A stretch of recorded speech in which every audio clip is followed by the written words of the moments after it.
Hello, we are Hinata, Sako, Iroha, Nia. from Ritmekan High School. We focus on SDGs number 3, good health and well-being. do you know what online medical care is? Online medical care is a modern way of receiving non-urgent medical care with one's physician. You can make reservations, consult with a physician, get prescription filled, and make payments online through video calls and chat. Nowadays, online medical care is expanding rapidly due to the COVID-19 pandemic. According to a survey conducted by McKinsey, an American consulting firm, the general utilization rate of online medical care, which stood at 11% in 2019, soared to 46% as of April 27th of this year. Do you think that online medical care should be a standard service in our daily life? Now, let us see how the world would be if medical care were online. Here, patients could receive medical care anywhere and anytime. Therefore, the elderly, people who live in rural areas, and even those with chronic illnesses could quickly get medical care. Moreover, some people are worried about the spread of COVID-19. However, if we received online medical care, we do not have to worry about it.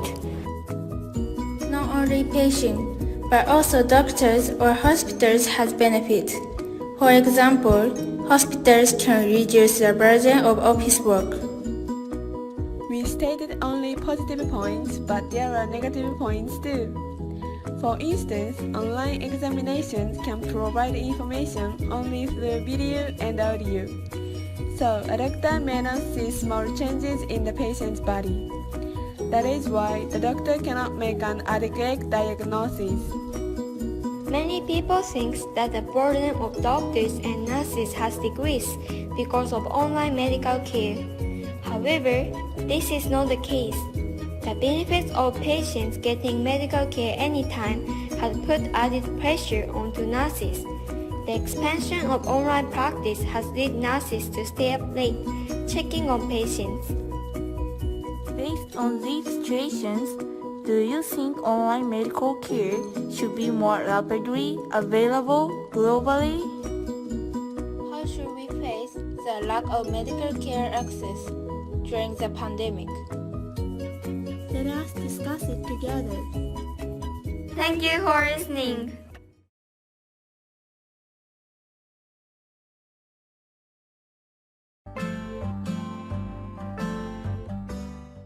Hi guys, this is Wakaba, Yumika, Aoba.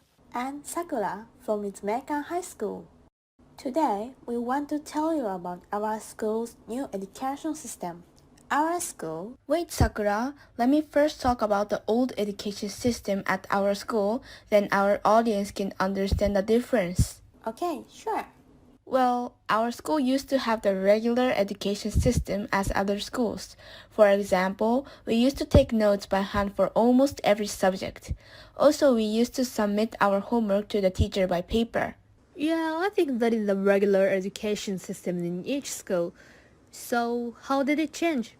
Let me explain about that. From this year's 10th grade, we started using a tablet which we bought from school. Each student bought it? Yes, we all did, and we use it in almost every class, like taking notes or submitting all homework to teachers from it. We use Google Classroom or other submission apps. Let me add some interesting information.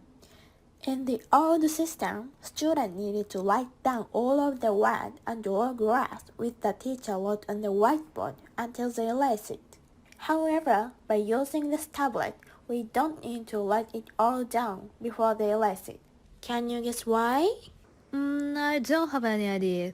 Okay, the answer is because we can take a picture of the whiteboard if we didn't have enough time to copy the information down.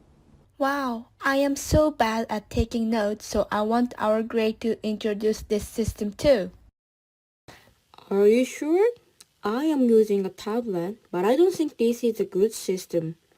I think taking notes on paper has another meaning because you not only remember what you wrote, but you also understand the material more deeply. However, by taking notes on a tablet, students cannot understand as deeply as taking notes on paper. So I don't want to use a tablet. I see. Also, it can cause education inequality. People who are poor cannot buy computers or tablets. I can understand your argument too, but in my opinion, I think using such IT devices is smart looking and it will be the new normal in schools from now on too. What do you mean? Right now, we are in the corona pandemic. Therefore, we can't figure out when this terrible environment will finally end. And also, our school might change to online classes again. In that case, using a tablet can give us almost the same quality of education as classes at school. I see. This is a really difficult but important topic. Thank you for watching our discussion video. I think some students are already having classes using IT devices. Even you are in that kind of advanced class, we want to know your opinion about it. Please share with us your new ideas about how to include IT devices in education. Bye! According to UN survey, there are about 840 million people in the world who do not have access to electricity. Most of them are occupied in sub-Saharan Africa. In addition, there are many people who cannot use electricity because of the high cost even if electricity is available. Hello, I'm Rico. Leo. And Kazusa. We are from Ritsumeikan High School. There are many people in the world who can't use electricity, right? What is the impact if electricity can't be used? There are three main negative effects of absence of electricity. The first is education. In the non-electrification area, they burn wood to use electricity. So many children have to go to the forest to collect wood and they will spend a lot of time doing it. Then they have to quit the school. The second is industry. Sub-Saharan Africa depends on primary industry about 90%. Because there are no electricity, so they cannot build the facilities of processing and preserving crops. Exactly. Various machines cannot be moved without electricity. Of course, the last is environmental destruction. If we cut down too much wood to use fuel, it will cause deforestation. Also, fossil fuel is limited. I've heard that coal is 100 years, oil and natural gas are 50 years. However, renewable energy can be an alternative to fossil fuels. There are many different types of renewable energy, for example, wind, solar, geothermal, and so on. What are the benefits of renewable energy? Renewable energy doesn't run out. Also, it can be used for emergency power. There are examples of electric cars that have been the power source for all home appliances during prolonged power outages. It's interesting. Renewable energy can stop promoting global warming because it is not to emit greenhouse gases, so it is eco-friendly. Renewable energy seems to have many benefits. I've heard biogas power generation before. Biogas power generation? Yes, actually, cow's burp contains a lot of methane, which is a greenhouse gas. In Argentina, 30% of greenhouse gases are caused by the burping of cows. Meanwhile, the technology to convert the burp of the cow into fuel was made. Wow, there is a lot of renewable energy in modern times. But there are disadvantages, right? Yes, it is affected by seasons and climate because it uses natural power. It's also expensive to set up. In fact, renewable energy utilization in 2020 is about 35%. Well, it's a difficult problem. What other effects would it have without electricity? What are the disadvantages of fossil fuels? Also, how can eco-friendly electricity spread around the world? Then what do we usually do? Let's sing together. Hello guys! We are students from Ritsumeikan High School in Kyoto, Japan. I'm Rena. I'm Haruka. The topic we would like to discuss is the second goal of SDGs, which is zero hunger. There are numerous causes of starvation in the world, such as climate change, war, and conflict. But this time, we would like to focus on the food waste.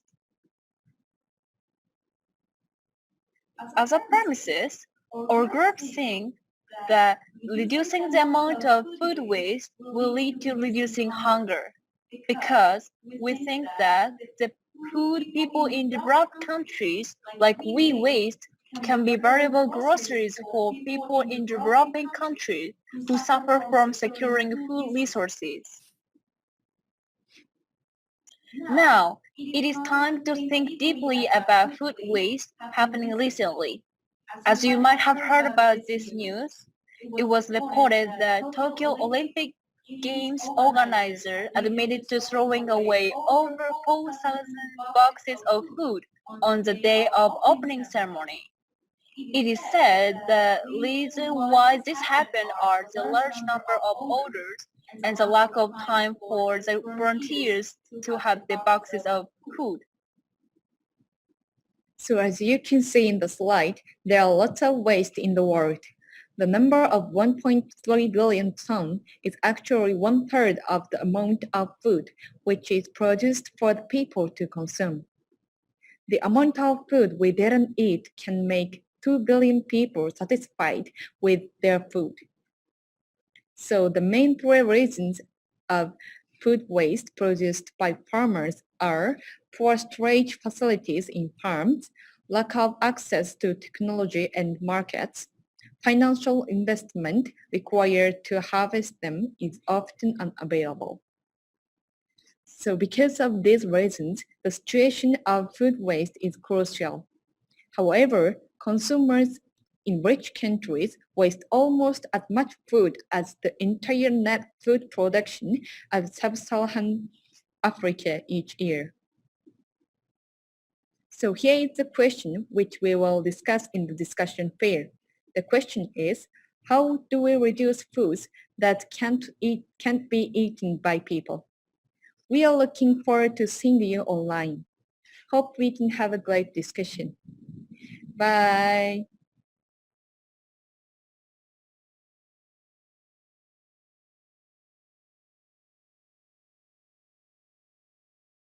Hello everyone, I'm Koyuki. And I'm Riko. We are from Quick Marshall High School. Today, we are going to talk about SDGs number 2, Zero Hunger. In 2020, the Nobel Peace Prize was given to World Food Program WFP run by the United Nations. The head of WFP, David Beasley, said in his speech that the world wealth must be used to help those starving people. He also said that the path to zero hunger is being stopped by conflict, climate, and COVID-19. Schools were closed because of COVID-19, and many children couldn't have school meals provided by WFP.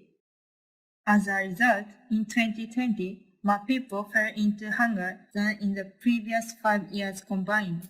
We need to do something about this. But why are people hungry? The world produces enough food for everyone, but 690 million people in the world are starving. There are many reasons for this problem, such as natural disasters or the inability to store or distribute food. Another reason is that food is too expensive for some people in developing countries to buy. In 2007, the price of crops such as soy, corn, and wheat tripled, although the amount of food produced was the highest ever. Usually, when there's more food production, the price goes down. The price was raised because many people in rich countries wanted to buy the crops to make money. They thought having more crops would make them rich because those crops are used to make biomass fuels. Biomass fuels were introduced as a clean energy that can be used instead of fossil fuels. As a result, the crops became too expensive for people in developing countries to buy. So, we are making more people starve instead of using our wealth to help them. This must be stopped. So today, we would like to have a discussion about this. As a way to prevent the crop price from going up, how about stopping the use of biomass fuels? Do you agree or disagree? Do you have any other ideas to help people? Is it okay to sacrifice one goal to achieve another? I agree with this opinion. I understand we need to reduce the use of fossil fuels, but that is not a reason to let some people starve. If we want to reduce the use of fossil fuels, we should find other ways, like stop using our cars. People's lives are more important, so we can't take those people's food away. I disagree with this idea. Biomass fuels are supposed to replace fossil fuels to prevent global warming. Many people are suffering because of the climate change, so we must do everything to stop global warming. If the global warming continues, the lack of water in some area will be more severe and it will have a bad impact on food production in the area. Let us hear your opinion. Thank you for watching. Bye.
Hello! We are students of Higashi High School in Osaka. We would like to discuss the fifth goal of SDGs, achieve gender equality. We focused on same-sex marriage. It is marriage between two men or two women. Let's look at some examples of same-sex marriage from different countries. The Netherlands became the first country in the world to recognize same-sex marriage in 2001. Taiwan is the only country in Asia that recognizes same-sex marriage. In India, homosexuality is considered a crime in India. There are several countries in Africa that impose life sentences for homosexualities. There is a Japanese couple named Lisa and Rena. They are a same-sex couple. They won't get married. I want to marry Lena. Why doesn't Japan allow same-sex marriage? Japan is behind in that area. Then why don't we move overseas? In another place, there is a couple named Kay and Sarah. They are a couple where one of them is transgender. I'm a man, so why can't we get married? I feel the same way. I don't understand why. Advantage: you can inherit your partner's estate. Special adoption will be possible. You can authorize medical treatment of emergency for your partner. Disadvantage: there are more than a few people who have an aversion to it. The birth rate will be falling.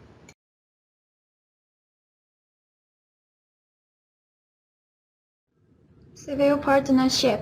What civil partnership is? It is a law that grants same-sex couples the same rights as married couples. Look at this pie chart. 19.4% of countries recognize the rights of same-sex partners. However, more than 80% of countries do not, indicating that same-sex partners are less likely to be recognized worldwide. Thank you for your attention. Now, this room will be handled by Higashi High School. Come on, let's think. Where Does Water Come From? By Nanzan Kokusai High School. Let's take a look at a story about a Japanese samurai 1,000 years ago. 1,000 years ago, a Japanese samurai was leading his men into battle, but they had run out of water and no rain was to be seen. All his men had lost hope, so the samurai went to pray for water to God. Then he struck his arrow against a rock. Water flew out, giving prosperity to the army in that area. But we all know that water doesn't just miraculously appear out of nowhere. A lot of progress has been made to provide clean water. Billions of people who mostly live in rural areas worldwide still don't have access to clean water. 1 in 3 people lack clean water. Now, let's have a look at how people view water in Japan 2021. So hot today, I'm so thirsty.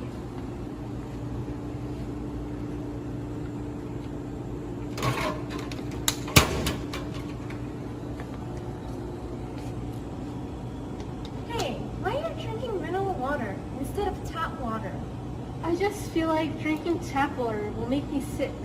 But didn't you hear about the drought happening overseas on the news? I saw that too, but I remember my parents telling me about a town that got sick from tap water. There's also the danger of consuming rust and metal peelings from pipes. Besides, how does drinking bottled water affect droughts happening overseas? Well, if we drink mineral water, they take water from the water sources and ship them to Japan. But if we drink tap water, all the water comes from our own country, meaning we won't damage endangered water sources. Which side do you support, A or B, or do you have another opinion? Let's have a discussion. Hello everyone, we are Ryu, Kirara, Taiga, Mayu from Ritsumeka Moriyama High School. Firstly, please watch this video.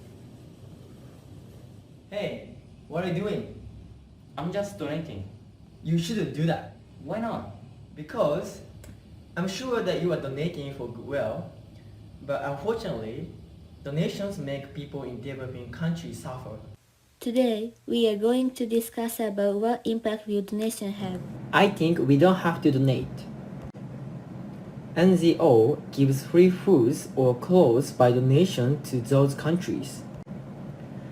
The growth of local economy is the most important for developing countries to become an independent country. Do you know what happens in Haiti? After a big earthquake there in 1910, they got many free rice from other countries as donations. Surprisingly, it's still going on even now. As a result, people in Haiti began not to buy rice from local farmers. Eventually, many farmers there were forced to quit. In addition, in Kenya, there are still free use closed.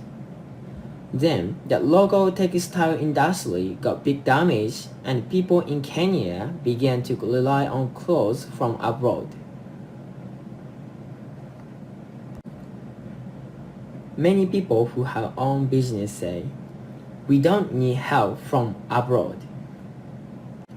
There are many facts like those in developing countries. As you know, donation is not always good for them. So we don't have to donate. I think we should not stop donating to Africa. They think they can doing well without some countries' help. So I'm gonna explain some example of this. At first, Africa does not have paved road that they need. Let me show you this data. This graph shows how much they have paved road. According from this data, Africa is quite lower than other countries. They take a long time to deliver some stuff which they need, and people could not get proper support. If we stop donating to Africa, they may suffer more. Also in Africa, their population is increasing every single year. In the current situation, they may believe that they supply stuff to people, but I think they don't supply enough amount to every people. For example, in this coronavirus situation, the amount of people who died by coronavirus is 2.2% higher than entire of the world. Background of this fact is they could not get proper support that they need, such as oxygen tank, ICU, and medical institution is almost collapsed in Africa. To summarize, we should not stop donation to African countries because they are hard to live by their own supply. We should keep donating. We're going to move on to the conclusion. From the pro side, people should provide the minimum standard of living through donation. If they can have a livable environment, it can also lead to a safer life. From the con side, too much support can lead people to lose motivation. So instead of donating, people should support the country to become more independent. So, what do you guys think? Should we donate it or not? Do you have any other ideas? Let us know your opinion through the discussion.